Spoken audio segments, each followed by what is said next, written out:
Does absence of evidence mean evidence of absence?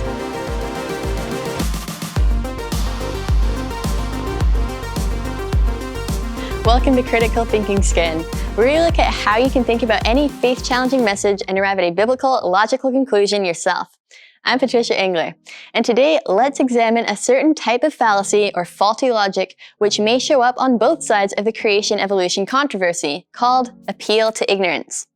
This fallacy happens when someone claims that a message must be false because there's no evidence for it to be true, or true because there's no evidence against it. For example, say two friends are out fishing when one says there are probably sharks around because there's no evidence that sharks can't live here. The other friend might respond, well, of course there are no sharks here. I've been fishing here for years and I've never caught one. Both friends just used the appeal to ignorance fallacy. After all, it's theoretically possible for sharks to be present even if nobody's seen them, or to be absent even if there's no evidence that they couldn't be present. And remember, by evidence, we're talking about facts from observational science. That definition is important to keep in mind, especially when discussing evolution. For instance, I remember my first-year biology professor telling our class there is not a single piece of evidence against evolution. Now, if we're talking about evolution in the sense of one kind of animal changing into a distinctly different kind over time, there actually are plenty of facts from observational science. In other words, pieces of evidence that cause problems for this idea, as you can learn about through resources like the ones linked to this video. But even if there weren't, saying molecules to man evolution happened because there's no evidence to the contrary would be an appeal to ignorance. But you know, I've seen evolutionists say that creationists often use appeals to ignorance too. For example, when talking about the lack of transitional forms like half-bird, half-dinosaurs in the fossil record compared to what Darwin himself would have predicted.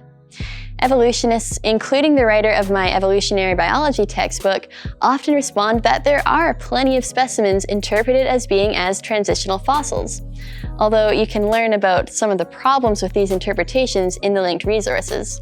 They add that even if there weren't such specimens, the absence of evidence is not evidence of absence. And technically, that's true.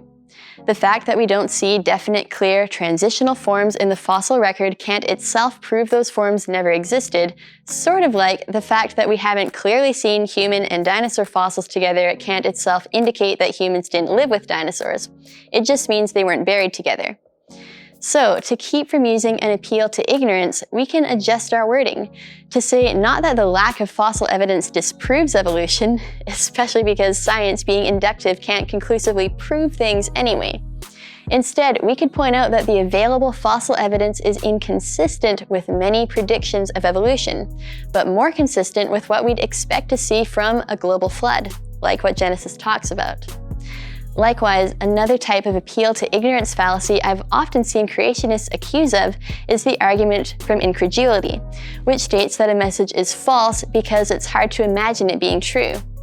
For instance, if a creationist says it's difficult to fathom how mechanisms like mutation could produce complex new structures, an evolutionist might respond, well, just because you find it difficult to fathom doesn't mean it didn't happen. So instead of just pointing out that it's hard to imagine how evolutionary processes could explain the existence of all life as we know it, we can show from observational science why that's so hard to imagine. Not because we lack imagination, but because what we know from observational science is inconsistent with what would have to happen for life in all of its forms to arise naturalistically. That way, we can communicate truth relying on careful reasoning instead of potentially fallacious arguments. Of course, like we've seen in earlier videos, even if someone does use a fallacy to argue for biblical principles, that doesn't change the Bible's truth. But by avoiding potential fallacies as much as we can better communicate the Bible's truth for those who need the hope it offers. For more on how to think about any message which challenges the Bible's teaching, you can access my other CT Scan videos packed with tactics, tips, and tools that helped me as a Christian student at secular university. Thank you for watching.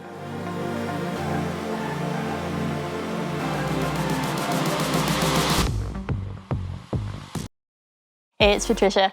just wanting to let you know that if you like these videos, are on board to share the message of biblical authority, and want to give, you're welcome to help Answers in Genesis produce more content like this and equip more people to defend their faith by making a one-time donation or becoming a monthly supporter by clicking the link below. Thanks so much.